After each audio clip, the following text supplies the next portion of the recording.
뉴욕 증시가 연일 상승세를 이어갔습니다. 개장 전 호주가 기준금리를 인하했고 앞서 마감한 일본 증시가 거의 5년 만에 최고 수준까지 오르며 시장 심리를 개선시켰습니다. 미국에서는 경제지표 발표가 없는 가운데 독일의 제조업 수주가 2달 연속으로 호조세를 보였고 유로존 대형 금융기관들의 실적 호조까지 가세했습니다. 또 독일, 프랑스 재무장관 회의 결과 등이 지수를 끌어올렸습니다. 다우와 S&P 500 지수는 각각 0.58%, 0.52% 상승하며 사상 최고치를 기록했고 나스닥 지수도 0.11% 상승했습니다. 유럽 증시는 금융사들의 실적 개선으로 지난주에 이어 상승 행진을 지속했습니다. 또 장 막판 독일과 프랑스 재무장관들이 금융동맹을 신속하게 추진하기로 한 것이 이날 지수 상승을 이끌었습니다. 영국은 0.55% 상승하며 최근 5년 중 최고를 기록했고 독일은 0.86%, 프랑스는 0.37% 올랐습니다. 독일의 3월 제조업 수주가 2달 연속으로 증가세를 보이며 독일의 경기 회복 기대가 높아지고 있습니다. 독일의 3월 제조업 수주는 전월 대비 2.2% 증가했습니다. 이는 2월의 2.2% 증가와 같은 수준으로 시장 전망치인 0.5% 감소를 크게 뛰어넘는 것이었습니다. 특히 수출용 수주가 2.7% 증가해 호조를 보였고 유로존 내 수출 수주는 무려 4.2%나 급증했습니다. 최근 유럽중앙은행이 기준금리를 인하하고 연방준비제도 이사회가 양적 완화 확대 가능성을 시사한 데 이어 호주 중앙은행은 이날 기준금리를 사상 최저인 2.75%로 낮췄습니다. 영란은행도 오는 9일 통화정책회의에서 자산 매입 프로그램 등 기존 경기 부양 정책을 고수할 것으로 전망됐습니다.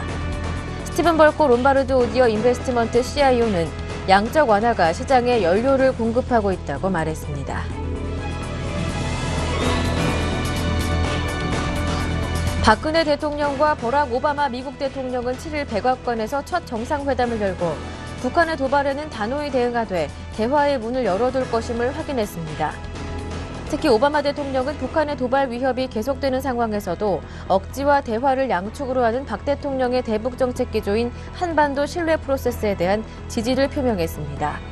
또 두 정상은 한미동맹 60주년에 맞춰 향후 수십 년간 양국 관계의 새로운 발전 방향을 제시하는 문건인 한미동맹 60주년 기념 공동선언을 채택했습니다. 중국이 위안화 강세 주범으로 지목되고 있는 투기성 단기자금인 한머니 감시를 강화합니다. 중국 국가외환관리국은 다음 달 1일부터 외환 수지 악화 위험을 방지하기 위해 한머니 유입에 대한 감시를 강화할 것이라고 밝혔습니다. 미국과 일본 등 선진국의 양적 완화 이후 풀린 달러와 엔, 유로 등이 단기성 투기 자금인 한머니 형태로 중국으로 대거 유입돼 환율이 사상 최저 수준으로 하락하면서 중국의 수출 가격 경쟁력을 떨어뜨리는 등 부작용을 일으키고 있기 때문입니다.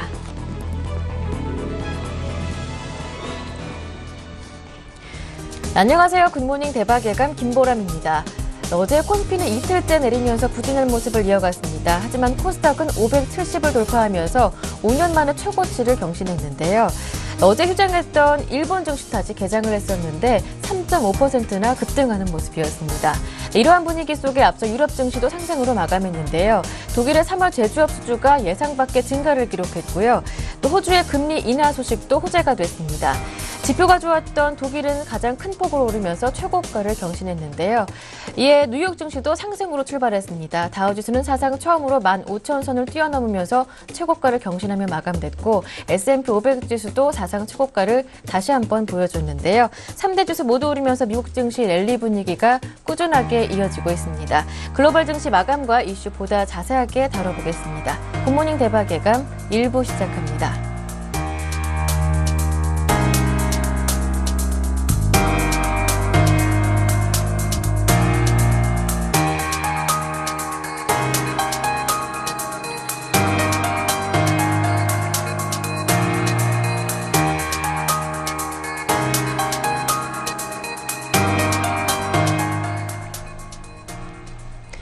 네, 글로벌 증시 마감 상황 자세하게 살펴보겠습니다. KTB투자증권의 이성웅 대리와 함께합니다. 안녕하세요. 네, 안녕하십니까? 네, 미국 증시 랠리 분위기가 계속해서 꾸준하게 이어지는 모습입니다. 다우지수가 처음으로 15,000선을 뛰어넘었고 S&P 500 지수는 또 사상 최고가를 경신했다고 하더라고요. 네, 우선은 미국 경제 회복에 대한 긍정적인 전망이 좀 꺾이지 않으면서 계속 투자 심리가 좀 좋아지는 쪽으로 좀 가고 있습니다. 다우 지수도 사상 최고치를 기록하면서 15,056.20에 좀 마감했고, 나스닥 지수도 3.66포인트 오르면서 3,396.63포인트로 마감을 했습니다. 어제 같은 경우에도 다우 지수도 사상 최고치, 그리고 S&P 500 지수 계속 신기록 행진을 지금 이어지고 있다라고 좀 볼 수 있겠고요. 특히 나스닥 같은 경우는 어제 같은 경우 기술주에 대한 좀 차익 실현 매물이 좀 나와주면서 오전장은 좀 주춤했습니다. 하지만 장 후반에 다시 상승세를 좀 보여주면서 상승 랠리를 계속 이어가는 분위기 나타났다라고 좀 볼 수 있겠습니다. 여러 가지 중장비 제조업체인 캐터필러 같은 경우에도 2.9% 안팎의 강세를 보여주면서 제조업과 산업재해에 대한 투자 심리도 굉장히 좀 좋아지는 것으로 판단되고 있고요. 하지만 어제 애플이나 구글, 마이크로소프트 등의 대형 IT 기술주들인 차익 매물이 나오면서 좀 약세를 보였던 점이 좀 특징이지 않을까라는 좀 생각이 듭니다. 네, 이슈들 하나하나 점검해 보겠습니다. 앞서 ECB 그리고 연방준비제도의 통화 완화 정책까지 확인한 가운데 호주도 기준금리를 인하했더라고요. 네, 여기 전체적으로 봤을 때도 지금 우리나라를 제외하고는 지금 금리 인하 분위기로 좀 가고 있는 모습이 지금 나타내지고 있습니다. 유럽과 인도에 이어서 호주까지도 기준금리를 사상 최저치까지 낮추면서 전 세계적으로 금리 인하 기조가 계속 나올 것으로 판단되고 있는데, 우선은 경기 부양이나 또 환 방어를 위해서 금리 카드를 꺼내드는 쪽으로 지금 계속적으로 가지 않을까라는 생각이 들고 있습니다. 어제 같은 호주 중앙은행이 그 전에 기준금리를 3.00에서 2.75%, 0.25포인트로 인하를 하면서 호주 기준금리가 3% 밑으로 떨어진 것은 그때 1960년 1월 이후에 좀 처음이라고 볼 수 있겠습니다. 근데 이번에 호주가 금리 인하를 꺼내든 거는 어떻게 보면 좀 약간 의외성도 좀 있었는데요. 우선은 시장에서는 금리 인하 가능성을 좀 반반 정도로 좀 봤었고, 특히 호주 경제가 다른 주요 20개국 국가에 비하면 최악은 아닌 상태라고 볼 수 있겠습니다. 이런 점에서 사상 최저치까지 금리 내렸다는 점은 역시 호주도 어떻게 보면 글로벌 기류를 좀 탄 것으로 좀 판단되고 있고, 이런 점에서 봤을 때는 앞으로 지속 가능한 경제 성장을 이어갈 수 있는 바탕을 호주 자체적으로도 지금 노력을 하고 있는 상황이라고 좀 풀이가 될 수 있겠습니다. 역시 금리를 점점 내린다고 한다면은 우리나라 주식시장뿐만 아니라 세계적인 주식시장도 좀 좋은 방향으로 갈 가능성이 좀 크지 않을까 생각이 듭니다. 한편 감소를 예상했었던 독일의 3월 제조업 수주도 예상 밖으로 증가를 기록하면서 호재가 됐었죠. 네, 제조업 수주 같은 경우에도 독일의 3월 제조업 수주가 2달 연속으로 증가세를 보였다라고 좀 볼 수 있겠고요. 독일의 경기 회복 기대가 높아지고 있다, 이렇게 좀 풀이될 수 있고, 가장 중요한 것은 유로존 안에서 최대 경제 대국은 바로 독일이라고 볼 수 있겠습니다. 그런 점에서 독일 제조업 수주가 2달 연속으로 증가세를 좀 보였다는 것은 우리나라 주식 전 세계적으로 경기 기대감이 굉장히 크지 않을까라는 생각이 좀 들고 있습니다. 우선은 수출용 수주가 2.7% 증가했었고, 유로존 내 수출 수주는 무려 4.2%나 급증했습니다. 그렇기 때문에 유럽 경기에 대한 그전의 불안감은 어느 정도 좀 사그러들고, 그전에 유럽 위기에 대한 부분은 이제 거의 해소 국면에 좀 들어가지 않았나 생각이 들고 있습니다. 다만 여러 가지도 봤을 때도 아직 독일에 대한 유럽에 대한 문제는 남아 있긴 하지만 경제 지표로 눈으로 확인할 수 있는 그런 경제 지표가 긍정적으로 했다는 것은 유럽에 대한 위기감은 그나마 좀 사그러드는 쪽으로 가지 않을까라는 생각이 들고 있습니다. 특히 독일 제조업이 좀 어려움을 그전에 좀 많이 떨어졌던 부분에서 반등하고 있다는 거에서는 좀 그런 부분이 좀 있긴 하지만, 그전에 상승 랠리가 아니라 반등했다는 부분에서 좀 찾아줄 수 있겠지만, 그래도 반등한 부분도 어딥니까? 유로존의 경기 회복 완만하게 이루어지고 있다는 부분은 굉장히 좀 긍정적이지 않을까 하는 생각이 듭니다. 또 독일과 프랑스의 재무장관들이 금융동맹을 신속하게 추진하기로 하고, 재정정책에 대해서도 별다른 충돌을 보이지 않았다는 것이 시장에 힘을 실어줬는데요. 네, 뭐 재정 긴축을 재정 금융 동맹을 추진을 약속을 했었는데 우선은 뭐 그전에 좀 말이 많았습니다. 뭐 재정 긴축을 고수하느냐, 아니면 재정 부양으로 바꾸느냐, 이런 부분에서 독일과 프랑스 좀 물러서지 않고 약간 논쟁을 좀 벌였던 부분이 소식이 좀 전해졌는데 우선은 그래도 금융 동맹이 추진을 약속했다는 점에서 봤을 때는 그 전에 우려했던 심한 충돌은 보이지 않았다는 점도 우선은 긍정적이라고 볼 수 있겠고요. 다만 독일 같은 경우 유럽연합 금융 동맹에서 또 프랑스는 재정 부양에서 자신의 입장을 완화했다는 점에서 어떻게 보면은 좀 충돌되는 부분을 좀 사그러드는 쪽으로 가는 쪽으로 좀 보이지 않았나라는 생각이 들고 있습니다. 계속적으로 뭐 재정 적자를 줄이기 위한 노력을 좀 하고 있기 때문에 앞으로 프랑스 같은 경우도 그렇지만 앞으로 신뢰만한 정책을 이행하는 걸 지금 진지하게 좀 받아들이지 않을까라는 생각이 들면서 그 전에 그런 협약이나 이런 부분에 있어서 투자에 대한 우려감도 불식됐고 어제 미국 증시까지도 이런 부분으로 상승세를 보였기 때문에 오늘 우리나라 증시 좀 편안하게 좀 볼 수 있는 여건이 되지 않을까라는 생각이 듭니다. 네. 지금까지 KTB 투자증권의 이성웅 대리와 함께했습니다. 말씀 잘 들었습니다. 고맙습니다. 네, 감사합니다.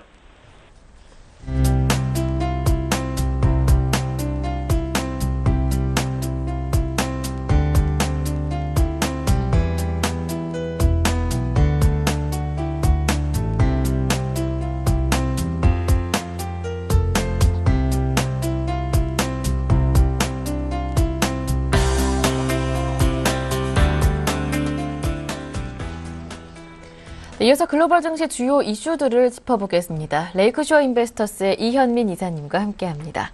안녕하세요. 안녕하십니까. 유럽연합이 다음 주 예정된 재무장관 회의에서 고액 예금자 손실 분담금 문제를 단판 짓기로 했다고 하던데요.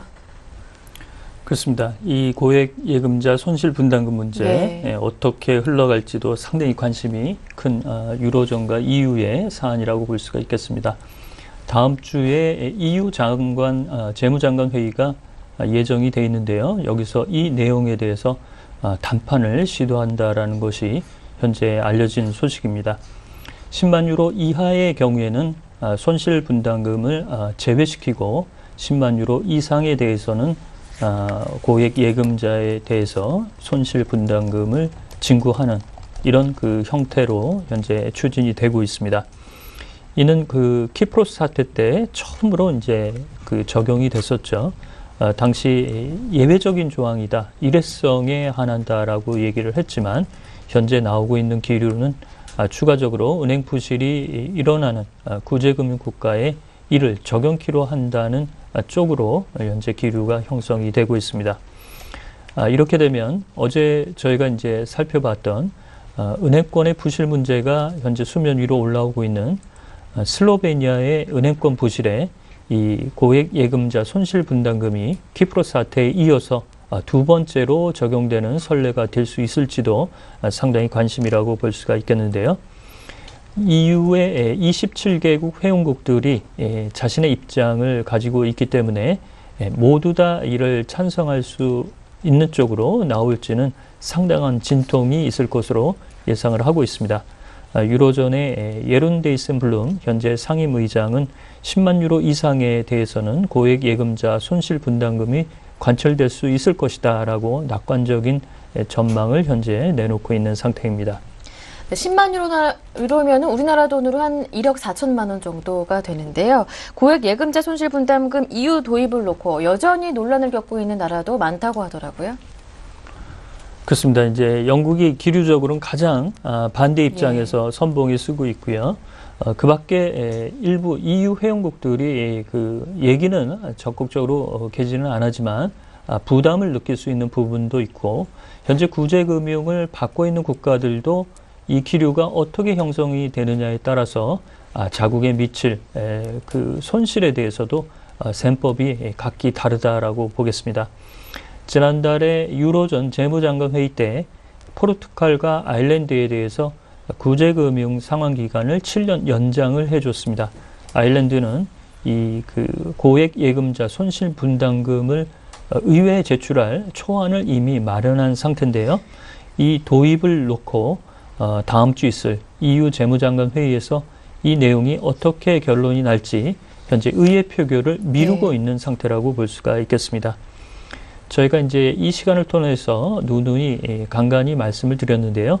기존의 베일아웃 방식은 주주와 채권자가 손실을 분담하는 부분이지만 이 베일인 방식은 해당 은행의 부실이 발생할 경우 예금자들에게 이를 책임을 일부 떠안게 하는 내용을 가지고 하고 있습니다.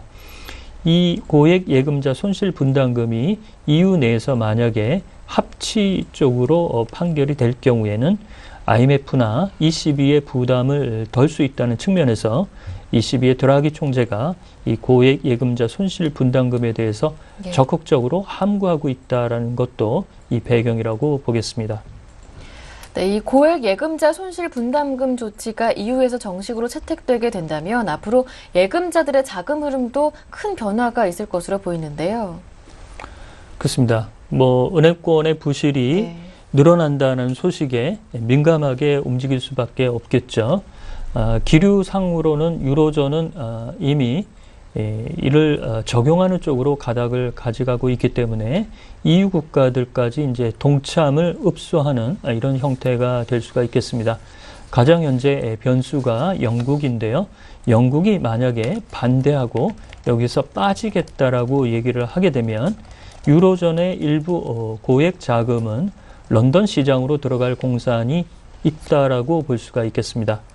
따라서 EU 모든 국가들이 이를 정식으로 채택할 경우 그 심리적인 불안감은 좀 줄어들 수가 있겠지만 일부 국가는 이를 도입하고 영국을 비롯한 이른바 강성 반대국은 이를 반대할 경우에는 일부 예금자들이 예외 국가로 예금이 이동하는 또는 미국의 국채라든지 글로벌 증시 쪽에 자금이 모이게 되는 머니 무브 현상이 나타날 공산이 크다라고 볼 수가 있겠습니다. 또한 은행 동맹을 현재 추진하고 있는데요. 은행 동맹은 예금자의 정보를 보유하고 이를 공유하는 흐름으로 나오고 있습니다. 유로존의 경기 침체의 골이 아직까지는 좀 깊다는 측면에서 보면 은행의 부실을 공동으로 대처하는 이런 예금자의 손실을 분담하는 은행 동맹 분담금도 회원국들에겐 부담이 가중될 수 있는 요인이라고 보겠습니다. 네. 마리오 드라기 22총재가 추가 금리 인하 가능성을 시사한 데 이어 호주도 금리를 인하했습니다. 기존 3.0%에서 더 내렸다고요? 그렇습니다. 우리 한국은행의 기준금리와 같은 수준이 네. 됐습니다. 2.75%. 네. 예, 어제 이제 이 내용이 발표가 되면서 아시아 시장에도 비교적 긍정적인 그런 영향을 미쳤는데요. 이달 들어서 ECB가 금리 인하를 했고 3일에는 인도 중앙은행이 금리를 내렸습니다. 거기다가 어제 호주의 중앙은행도 금리 인하에 동참하면서 이렇게 미국과 일본의 양적 완화에 금리 인하 카드로 대응하려는 일부 국가들의 움직임이 빨라지고 있는 상태라고 보겠습니다. 호주 중앙은행이 1월부터 3월까지는 금리 변동이 없었는데요. 4월 이후에 5월 들어서 25bp 어제 금리를 내렸습니다. 2.75%로 기준금리가 발표가 됐고요. 당초 블룸버그 통신은 주요 전문가들의 설문조사를 따르면 29명 중 8명 정도가 인하 기류가 있다라고 얘기를 해서 그 인하 가능성은 크게 점치지는 않았습니다만 글렌 스티븐슨 호주 중앙은행 총재가 지속적인 경제 성장을 위해서 금리 인하의 적기로 본다라고 얘기를 했습니다. 이는 호주 중앙은행이 현재 물가의 관리 목표치 2 내지 3% 수준에서 1분기 때 호주의 물가 수준이 2.5% 상승에 그쳐서 부담이 있는데도 불구하고 금리 인하 카드를 꺼낸 것으로 볼 수가 있겠습니다. 네, 유럽에 이어 호주까지 기준금리를 사상 최저치로 끌어내리면서 경기 부양과 환 방어를 위해서 금리 카드를 꺼내는 국가들이 늘어나고 있는데요. 호주의 글렌 스티븐슨 총재가 글로벌 경기 침체 우려에 선제적으로 대응하겠다라고 밝혔다죠. 그렇습니다. OECD나 IMF가 네. 글로벌 경제 성장률을 계속적으로 현재 끌어내리고 있죠. 호주 중앙은행의 시각도 경기 침체가 나타날 우려를 선제적으로 대응한다라고 볼 수가 있겠습니다. 사상 최저치로 금리가 현재 기준금리가 떨어졌고 1960년 이후 호주의 금리로서는 53년 만에 최저치 수준이라고 볼 수가 있겠습니다. 호주는 중국과의 교육 규모가 크기 때문에 중국의 경기가 횡보할 경우 구리나 철광석 가격이 현재 좀 좋지 않은 흐름이 나타나고 있고요. 이런 광산업에 타격을 받고 있고 주요 제조업체들의 CEO들이 금리 인하의 필요성을 강하게 피력을 하자 이에 대응한 금리 인하 카드가 나왔습니다. 네, 그렇다면 향후 각국 중앙은행의 금리 인하 행보 어떻게 전망하시는지요? 이미 이제 연준과 일본 BOJ는 네. 금리가 최저 수준까지 떨어져 있죠. 네. 제로 수준까지 떨어져 있기 때문에 유동성 공급인 양적 완화 카드를 꺼내고 있는 상태입니다. 따라서 ECB가 추가적으로 25bp 정도 한 차례 더 인하할 가능성이 있고요. 어제 이제 금리를 내린 호주 중앙은행도 여력은 좀 있다라고 볼 수가 있겠습니다. 이 밖에 중국과 우리나라, 브라질 정도가 현재 금리 인하 카드를 쓸 수 있는 여유를 가지고 있다라고 볼 수가 있겠고요. 따라서 앞서 말씀드린 대로 우리 이 한국은행도 이런 그 호주의 중앙은행 총재가 보듯이 예. 경기가 하반기 때 조금 떨어질 수 있다라는 우려가 있는 시각을 어느 정도 좀 감안한 조치가 필요한 시점이 아닌가라고 보겠습니다. 네. 네, 한국은행의 기준금리 결정 내일 예정돼 있는데요. 이에 대해서는 잠시 뒤에 자세하게 짚어보겠습니다. 네, 지금까지 레이크쇼어 인베스터스의 이현민 이사님과 함께했습니다. 말씀 잘 들었습니다. 고맙습니다.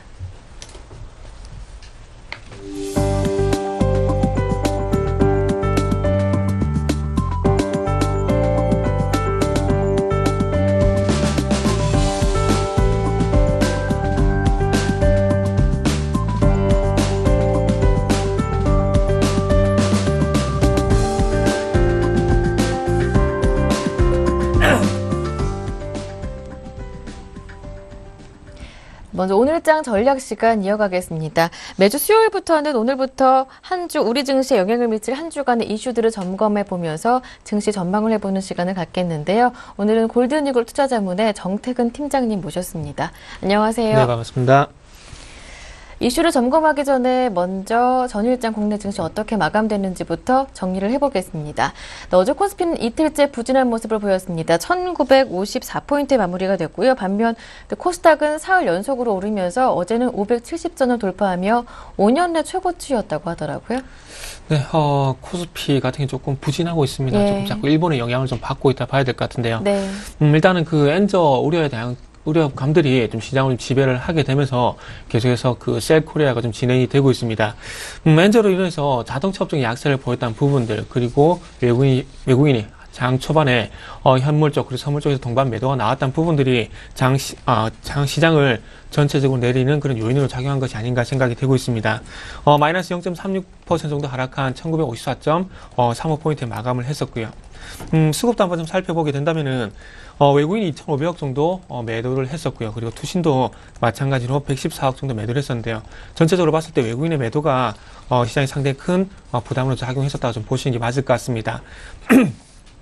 죄송합니다. 그 반대로 매수한 주체도 한번 좀 살펴보게 된다면 개인들은 네. 개인들이 1,546억 정도, 그리고 금융투자가 561억, 연기금이 174억, 그리고 프로그램 쪽에서 377억 정도 매수가 들어왔었고요.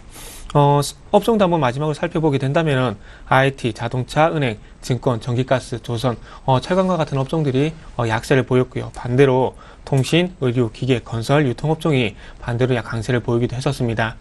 코스닥 쪽도 한번 살펴보게 된다면 코스닥 같은 경우는 코스피와 반대로 외국인과 기관이 강력한 매수가 들어오게 되면서 5년 내 최고치를 기록을 했습니다.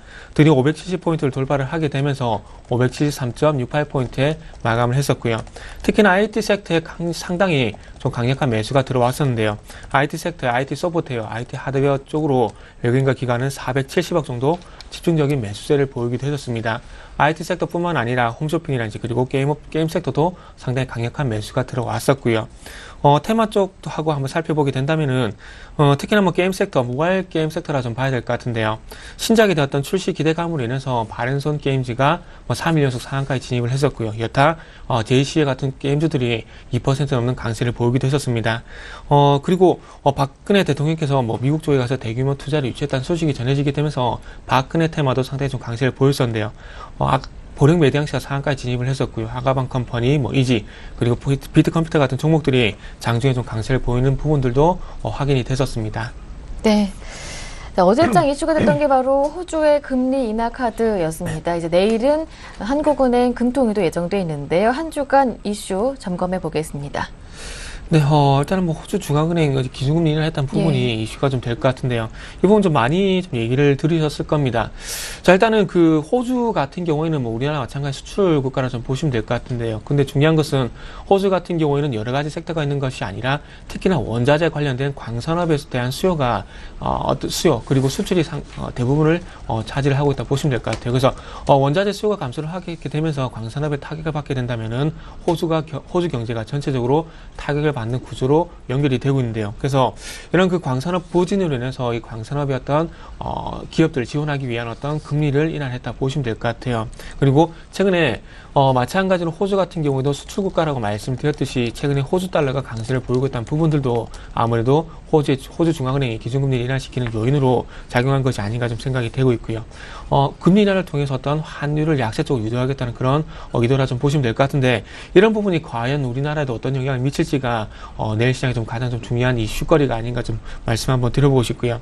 어쨌든 중국의 경기가 살아나지 않고 있다는 부분들이 호주의 경기를 악화시키고 있다는 요인이라 좀 봐야 될 것 같습니다. 어쨌든 호주가 최소한 적어도 기준금리를 추가적인 인하를 하지 않기 위해서는 중국의 경기가 살아나게 되면서 원자재 수요, 특히나 구리라든지 그리고 유가 같은 어떤 원자재 수요가 좀 살아나야 된다고 좀 보시면 될 것 같고요. 자, 그러면서 우리나라 그 금융통화위원회도 한번 예상을 해보자면은 김정수 총재 같은 경우는 지금 현재 금리 인하를 상당히 좀 부정적으로 이제 생각을 하고 있습니다. 기축통화 같은 어떤 기축통화 같이 기준금리 인하했을 경우에 거기에 대한 효과가, 그러니까 일본과 같은 엔저 효과가 발생할 것이라는 부분에서 상당히 이제 부정적으로 생각을 하고 있는데요. 그리고 마찬가지로 지금 현재 외국인이 우리나라 채권을 97조가량 보유를 하고 있습니다. 특히나 미국이나 이제 룩셈부르크에서 들어온 자금이 한 36조 정도 되는데요. 근데 이 자금들이 전체적으로 봤을 때 템플턴 펀드에서 들어온 자금이라는 겁니다. 이 템플턴 펀드에서 들어온 자금이 만약에 우리나라의 어떤 그 장기적인 펀더멘탈을 데리고, 그러니까 어떤 채권 매매 수익보다는 이자 수익을 노리고 들어왔다면은 이 자금이 어떤 유동성이 제한이 되겠지만, 만약에 이 자금들이 채권 매매 수익을 노리면서 들어왔다면은 기준금리 인하를 통해서 채권 가격이 급등하는 부분들을 이용해서 매매 차익을 노리면서 일시적으로 자금들이 빠져나갈 가능성이 있기 때문에 주식시장뿐만 아니라 채권시장과 동반된 금융시장에 좀 악재가 될 수 있기 때문에 전체적으로 봤을 때는 뭐 김진수 총재 금리를 동결할 가능성이 있지 않겠나 이렇게 조금 말씀 한번 드려보겠습니다. 어쨌든 부정적이란 부분들이 어떻게 본다면 외국계 IB들도 이제 동결적으로 현재 예상을 하고 있습니다. 자, 옵션 만기일인데요. 옵션 만기일 같은 경우 간단하게 좀 말씀을 드릴게요. 지금 현재 외국인들이 선물 매도 계약수를 24,800계약 정도 현재 유지를 하고 있습니다. 그래서 옵션 만기를 기점으로 해서 이 선물 매도 포지션에 대한 청산이 이루어질 것인가가 상당히 좀 중요할 것 같아요. 만약에 이 선물 매도 포지션에 대한 부분들이 청산이 이루어지게 된다면 5월달 한 달이 조금 그래도 긍정적으로 봐도 되겠지만, 만약에 옵션 만기를 기점을 해서도 이 선물 매도 포지션에 대한 청산이 이루어지지 않게 된다면은 5월달 내내 계속해서 지수의 발목을 잡는, 그러니까 즉 코스피의 발목을 잡는 요인들로 작용을 할 수밖에 없을 겁니다. 자, 어제 시장에서 외국인들이 선물 매도해서 매수로 전환이 되게 되면서 낙폭을 줄이는 그런 흐름도 나왔었는데, 어제만 보더라도 그만큼 시장이 발목을 잡고 있는 부분들이 외국인의 선물 매도 계약수라는 겁니다. 그래서 어쨌든 옵션 만기를 통해서 외국인의 매도 청산이 이루어진지 여부를 한번 체크를 해보시는 게 좋지 않겠나 이렇게 말씀 좀 드려보도록 할게요. 네, 이렇게 해서 이슈에 따른 국내 증시 전망까지 대응 전략까지 모두 살펴봤고요. 마지막으로 오늘 장에서 관심을 가져볼 만한 종목이 있다면 어떤 종목인지 관심 종목 들어보겠습니다. 네. 최근 오늘 시장뿐만 아니라 최근에 코스닥 시장이 좀 강세를 보이고 있는데요. 그래서 네. 코스닥 시장이 추가적으로 강세를 보이고 있고 그리고 IT 섹터 쪽에 매수가 집중이 되고 있다고 말씀드렸는데요. 그래서 오늘 비아트론을 좀 준비를 했습니다. 비아트론 같은 경우 어저께 그 신규 수주에 대한 어떤 기대감 때문에 상당히 급등을 했었는데 그것뿐만 아니라 하반기 플렉서블 OLED의 어떤 수혜도 있는 종목이라 좀 봐야 될 것 같습니다. 하반기 때 삼성 디스플레이 그리고 LG 디스플레이가 OLED 신규 라인에 선제적으로 어떤 투자를 현재 예정을 하고 있고요. OLED뿐만 아니라 현재 플렉서블 디스플레이에 대한 투자도 현재 예정이 되고 있다고 합니다. 그래서 중소형 OLED뿐만 아니라 플렉서블 OLED에 전체적으로 전체적으로 적용이 되고 있는 열처리 장비를 현재 공급을 하고 있는데 여기에 대한 수혜가 상당히 크다는 얘기가 좀 있을 것 같고요. 어쨌든 그 OLED 장비 업체이기 때문에 어쨌든 신규 수주 그리고 신규 설비 투자에 대한 부분들의 수혜가 있기 때문에 그런 부분과 좀 연결시켜 보시는 게 좀 좋지 않겠나 말씀 한번 드려보고 싶고요. 그러면서 기술적인 부분을 한번 말씀 좀 드려본다면은 기술적인 차트적인 부분을 먼저 좀 보도록 할게요. 차트적인 부분이 최근에 19,000원을 좀 돌파를 하게 되면서 계속 신고가를 형성을 하고 있고요. 그러면서 안정적인 우상향 패턴이 유지가 되고 있습니다. 그리고 수급적인 부분을 보더라도 최근에 투신을 중심으로 한 기관의 수급도 상당히 긍정적이라 봐야 될 것 같고요. 자, 그래서 마지막으로 전략을 한번 살펴보게 된다면 매수가 같은 경우는 2만원에서 한 2만500원 정도 한번 매수가를 설정해 보고요. 목표가 같은 경우는 매수가 대비 10% 정도 22,000원에 목표가를 설정을 해 보도록 하겠습니다. 손절가 같은 경우에는 전고점 부근이라고 할 수 있는 19,000원에 설정을 하게 되면서 이후에 한번 주가 추이를 체크를 해 보도록 하겠습니다. 네, 또 관심 종목 비아트론까지 자세한 대응 전략 꾸려봤습니다. 지금까지 골든이글 투자자문의 정태근 팀장님과 함께했습니다. 말씀 잘 들었습니다. 고맙습니다. 네, 감사합니다.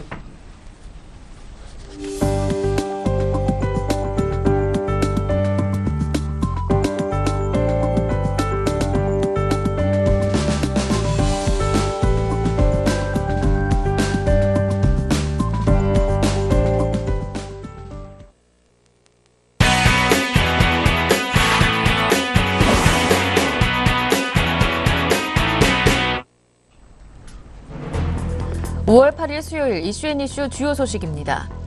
베이비붐 세대의 자녀 세대인 이른바 에코 세대의 자살률이 불과 10년 사이 5배나 높아진 것으로 나타났습니다. 비싼 등록금과 취업난 등이 원인으로 주목됐습니다. 영업사원의 폭언과 제품 떠넘기기로 비난을 받고 있는 남양유업에 대한 불매운동이 확산되고 있습니다. 세븐일레븐 등 가맹점주 협의회는 7일 성명을 통해 남양유업의 비인륜적이고 야만적인 행위를 규탄한다며 남양유업 제품 불매 운동을 시작한다고 밝혔습니다. 한국수입자동차협회는 신규 등록 기준 4월 수입차 판매량이 전년 동월 대비 24.9%, 지난달보다 10.4% 증가한 13,320대로 집계됐다고 7일 밝혔습니다. 종전 최고 기록인 지난해 11월에 12,740대를 뛰어넘는 수치입니다. 봄이 짧아지면서 여름 상품의 판매 시기도 앞당겨진 것으로 나타났습니다. 백화점, 대형마트 등은 일찌감치 여름 상품 대비 시기를 앞당겼습니다. 특히 비키니 등 수영복 진열 시기가 보름이나 빨라졌고 선글라스, 팥빙수, 비빔면 같은 대표 여름 상품의 매출도 3, 4월부터 급증세입니다. 네, 국내외 주요 경제 이슈로 짚어보는 이슈앤이슈 순서 함께합니다. 오늘은 서울경제신문 조성진 기자 모셨습니다. 안녕하세요. 안녕하세요. 1979년생부터 1992년생까지 이른바 에코세대 자살률이 5년 사이 무려 10년 사이 무려 5배나 높아졌다고 합니다. 생활고 그리고 취업난 등이 주 원인으로 꼽혔다고 하는데요. 자세한 내용 들어보겠습니다. 네, 1979년에서 1992년 사이에 태어난 이른바 에코세대의 자살률이 비싼 등록금과 취업난, 생활고 등의 영향으로 불과 10년 사이에 5배나 높아진 것으로 조사됐습니다. 아울러 포스트 부모 세대, 1964년에서 1978년생인데요. 이들의 경우에도 10년 사이에 하루 평균 약 8명이 스스로 목숨을 끊어서 가장 높은 자살자를 기록했습니다. 7일 한국보건사회연구원의 우리나라 세대별 자살 특성 분석 보고서에 따르면 에코세대의 자살률 10만 명당 자살 사망자 수인데요. 2001년 4.79명에서 2010년 5.12배인 24.54명으로 급증했습니다. 포스트 부모 베이비붐 세대도 같은 기간 자살률이 각각 2.38배, 2.22배로 높아졌습니다. 10년간 전체 자살자 수는 포스트 부모 세대가 가장 많았습니다. 한 해 평균 2,927명, 하루 평균 8.03명꼴이었습니다. 이어 베이비붐 세대와 F세대의 일일 평균 자살자 수가 각각 6.07명, 5.94명으로 집계됐습니다. 성별로는 모든 세대에서 10년 전체 남자 자살자가 여자보다 많았고, 특히 F세대의 경우 스스로 목숨을 끊은 남자가 여자의 3.32배에 달했습니다. 월별로는 모든 세대의 남자가 5월에 가장 많이 자살했지만 여자는 세대별로 월별 분포가 달랐습니다. 2005년, 2008년, 2010년, 2011년 발생한 남녀 연예인 및 대학생의 자살 사건 1개월 전후 일반인의 자살자 수를 비교한 결과 자살 사건의 영향 때문에 여성과 남성 자살률이 각각 평균 2.06배, 1.57배로 높아졌습니다. 특히 에코세대와 포스트부모 세대 여성이 같은 성의 연예인 자살에 민감하게 반응했습니다. 보고서는 2020년 이후 베이비붐 세대는 65세에 진입하고 에코세대는 30대 전후 나이가 된다면서 OECD 국가들에서 65세 이상 20, 30대 계층의 자살률이 빠르게 높아지는 점에 주목해 우리도 이들 세대에 대한 자살 예방 대책을 마련해야 할 것이라고 지적했습니다. 네. 다음 소식입니다. 편의점 가맹점주들이 영업사원 폭언 등으로 파문을 일으켰던 남양유업의 상품 판매를 거부하고 있습니다. 수요자인 소비자가 시작한 남양유업 불매운동이 공급자인 유통 채널 사업자로 확산되고 있는 분위기인데요. 자세한 내용 들어보겠습니다.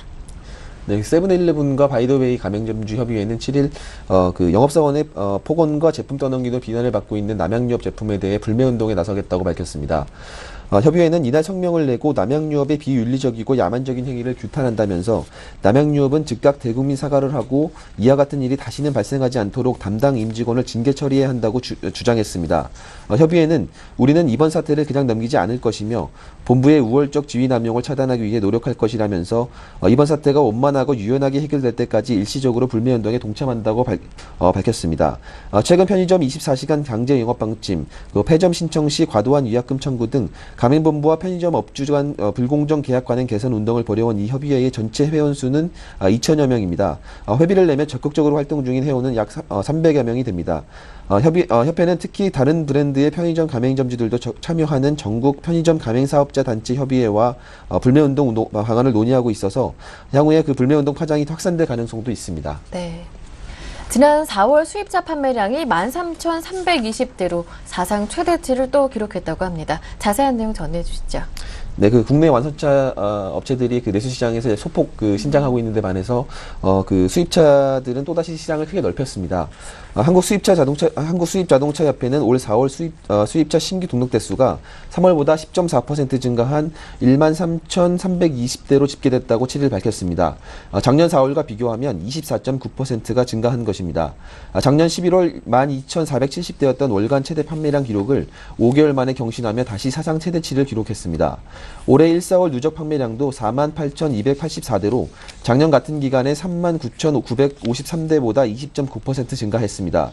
월 1만 대 판매 고지를 넘긴 것도 작년 3월부터 14개월째 이어졌습니다. 이런 판매량 신장은 국내 완성차 5개 업체가 내수 승용차 시장에서 부진했던 것과 대비됩니다. 현대기아자동차, 한국GM, 쌍용자동차, 르노삼성자동차 등 5개 업체는 지난달 내수 시장에서 승용차 97,892대를 팔아 3월보다 0.2% 줄었고 작년 4월보다는 0.8% 늘리는 데 그쳤습니다. 신규 승용차 시장에서 수입차의 비중은 11.9%를 기록했습니다. 수입차 점유율은 지난 1월에 12.9%가 사상 최고치였습니다. 네. 다음 소식입니다. 유통가에서는 이미 여름이 시작됐다고 합니다. 백화점, 대형마트, 그리고 일반 음식점도 일찌감치 여름 상품 판매 시기를 대비 시기를 앞당겼다고 하는데요. 특히나 비키니 등 수영복 진열 시기가 보름이나 빨라졌다고 합니다. 자세한 내용 들어보겠습니다. 네, 올해는 4월 말부터 대형마트 매장에 수영복이 등장을 했는데요. 평상시에는 5월 중순이나 돼야 볼 수 있는 그런 풍경입니다. 롯데마트가 운영하는 창고형 할인 매장 빅마켓에서는 물놀이 용품 행사장이 지난 4월 10일에서 25일까지 사이에 마련됐습니다. 이마트도 지난 주말 냉면, 메밀국수 등이 시식 코너에 등장했고 물놀이 용품 판매 채비도 완료했습니다. 비빔면과 팥빙수의 매출도 4월부터 늘어나고 있는 추세입니다. 롯데마트에서 비빔면의 올 4월 매출은 2010년 4월 매출보다 90%, 작년보다 67.4% 신장한 것으로 나타났습니다. 또 팥빙수의 재료의 4월 매출도 3년 전보다 7배나 늘었습니다. 봄이 시작하는 요즘 같은 시기에 여름 상품이 잘 팔리는 사례는 여름 과일 판매에서도 감지됩니다. 수박이 대표적입니다. 지난해 연간 매출은 2010년에 비해 6.5% 역신장했지만 4월 수박 매출은 지속적으로 늘고 있습니다. 올해는 2010년 대비 84%나 증가했습니다. 백화점도 초봄에 여름 상품 효과를 톡톡히 보고 있습니다. 롯데백화점에 따르면 3월 1일에서 28일에 매출을 살핀 결과 여름 핫 아이템인 선글라스, 모자가 전년 대비 각각 42.4%, 134.3% 늘었습니다. 또 마소제 등 착용감이 시원한 의류, 꽃무늬 원피스 등 여름 인기 상품 매출도 전년에 비해서 65% 증가했습니다. 이 밖에 현대백화점은 최근 무더위에 대비해서 식품 매장에서 양념게장, 육회, 콩비지 등 상하기 쉬운 상품 판매를 중단했습니다. 하절기 식품위생관리 활동을 예년보다 일찍 시작한 것입니다. 네, 말씀 잘 들었습니다. 지금까지 서울경제신문 조성진 기자와 함께했습니다. 고맙습니다. 감사합니다.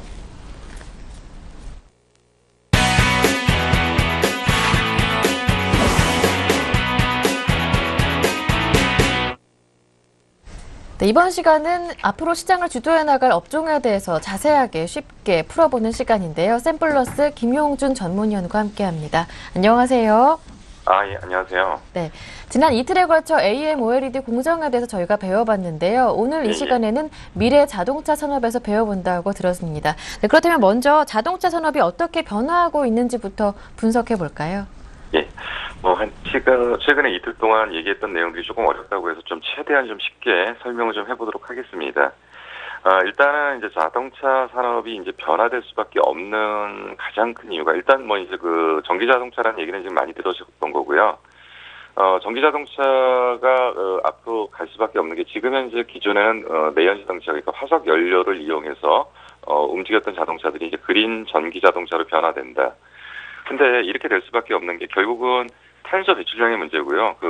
결국은 지구 온난화에 대한 문제들, 그리고 각 수송기관에 대한 환경 규제에 관련된 문제들, 결국은 지금 지구에 대한 환경의 문제들이 너무 좀 심각하게 나타나고 있기 때문에 이 부분을 분명히 좀 해결을 해야 될 상황이 지금 당면한 거죠. 그리고 이제 에너지 자원 문제 쪽에서는 결국 화석연료는 지금 이제 여러 가지 얘기들이 나오지만 결국 석유 매장량이 지금 막 35년 정도 남았다는 얘기들이 나오고 있는데 결국 그럼 35년 후에는 어떻게 될 거냐? 그럼 35년 후부터 바로 대체가 될 수 있는 게 아니라 점진적으로 변화를 좀 시켜야 되는 거죠. 그리고 분명히 유가도 상당히 지금 고유가의 상태이고요. 그리고 일부는 자원을 갖다 무기화하는 이런 거에 대한 문제들. 그래서 결국은 세계 각국의 모든 나라들은 지금 그린화 정책을 지금 사용을 하고 있습니다. 그래서 이 그린화 정책은 지금 지속될 거고요. 그래서 이러한 어떤 기준들을 맞춰가면서 가는다. 그리고 이제 소비자들 입장에서는 결국은 만약에 이제 전기 자동차가 되면 당장 초기에 투자 비용은 많이 들지만은 차량 유지 비용은 굉장히 적게 들겠죠. 그러니까 전기 충전 비용 정도만 들어가는 거니까. 그래서 이러한 모든 복합적인 요소를 가지고서 결국 향후 자동차는 이제는 내연차의 시장이 아니라 이제 그린 전기차 시장으로 지금 바뀌어가고 있다. 이런 지금 어떤 산업의 변화의 어떤 굉장히 중요한 어떤 중심축에 지금 서 있다고 봅니다. 근데 그 다음 장에서 좀 설명을 좀 드릴 부분은 결국은 이제 향후 그린카에 대한 우리나라의 전략적 로드맵입니다. 이 부분은 지금 언제 나왔냐면 이제 2009년도 정도에 나온 건데요. 2009년도에 정부에서 전체적인 로드맵에 대한 계획을 좀 잡아 놓은 부분이고요. 그래서 이제 방향은 두 가지 방향입니다.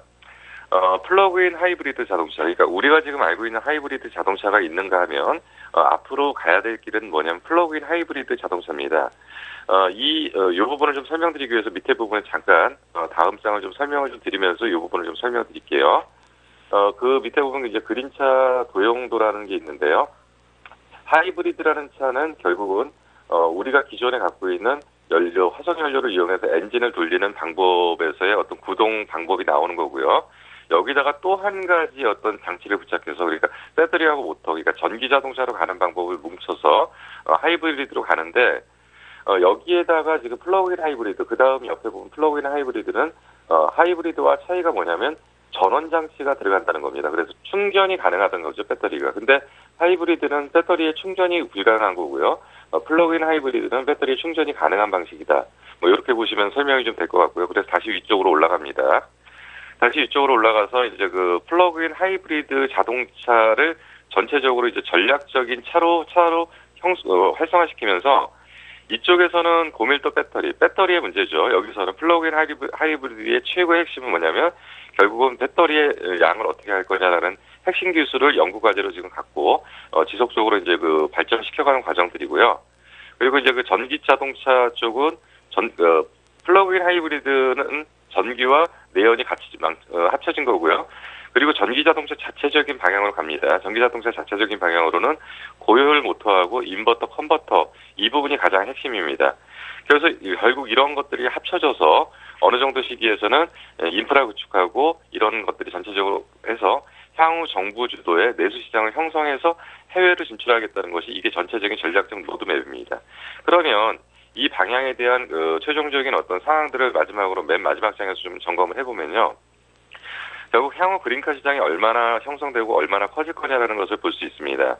결국 지금 2010년도까지는 그린카 시장이 전체 자동차 시장에서 지금 한 11% 정도 차지하고 있는데요. 2015년까지는 27%, 그리고 2020년까지는 전체 자동차 시장에서 40% 정도까지 점유율을 높일 거고요. 그리고 이제 오른쪽에서 이제 상황들을 좀 보시면요. 오른쪽에서 지금 2012년도에는 전기차 판매량이 지금 전기차가 한 3억 불 정도, 그리고 플러그인 하이브리드가 5억 불 정도인데 2015년도로 넘어가니까 이것이 30억 불, 그러니까 약 3년 동안에 어느 정도가 형성되냐면 10배 정도가 올라오는 거죠. 그리고 이제 그 플러그인 하이브리드 시장은 한 10~10배 정도 폭발적인 어떤 성장들이 지금 나타날 수 있는 가구장이고요. 어떻게 보면 2015년도 정도까지는 생성기, 그러니까 산업의 어떤 역할 중에서 최초의 생성기 정도에 도입하는 거고요. 이제 2020년도부터는 이제 그 성장기로 진입할 가능성이 좀 굉장히 큽니다. 그래서 2020년도에는 200억 불, 그러니까 200억 불이고 전기차 시장이, 그리고 플러그인 하이브리드가 490억 불. 그리고 이제 올라가는 속도들이 이제 여기서부터 이제 확산되는 거죠. 그래서 2025년에는 450불에 1,300억 불. 그러니까 지금 이제 전기차는 이제 거의 이제 모든 상승을 위한 전반적인 준비들은 거의 다 완료가 된 상태라고 지금 보시면 되고요. 그리고 이제부터는 본격적으로 시장을 성장시키기 위한 준비들에서 핵심은 배터리하고 결국은 아까 말씀드린 인버터, 그리고 이제 전기 구동 모터, 컨버터 이런 것들이라고 보시고요. 내일은 요거에 대한 조금 더 구체적인 설명들을 좀 드리면서 향후 관련 종목들까지도 설명을 드리는 쪽으로 준비를 하겠습니다. 네, 앞으로 시장을 주도할 업종으로 오늘은 미래 자동차 산업, 전기 자동차의 발전 방향과 시장 전망에 대해서 공부를 해봤습니다. 내일 이 시간에는 자세한 국내 업체들까지 말씀해 주신다라는 예고도 들어봤습니다. 오늘 도움 말씀 잘 들었습니다. 고맙습니다. 예, 감사합니다. 네, 지금까지 샘플러스 김용준 전문위원과 함께했고요. 저는 여기에서 1부 마치고 잠시 뒤 2부로 돌아오겠습니다. 함께해 주신 여러분 고맙습니다.